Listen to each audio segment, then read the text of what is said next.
Hello, welcome here at the TASCAM booth at ISE 2020. Today I want to present you our new remote controllers for our MX-8A mixing processor.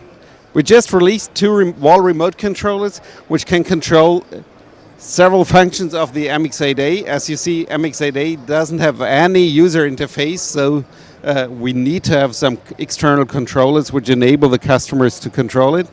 Up to now, MX-8A can only be controlled by software which is running on your computer, on an iPad or on your Android device, but in some cases it's necessary, especially on an installation mixer, to have a hardware controller mounted in the wall.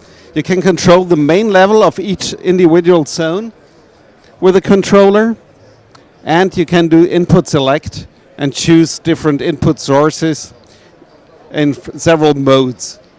All that controls the software which is inside of the MX-8A and visualized on our computer screen.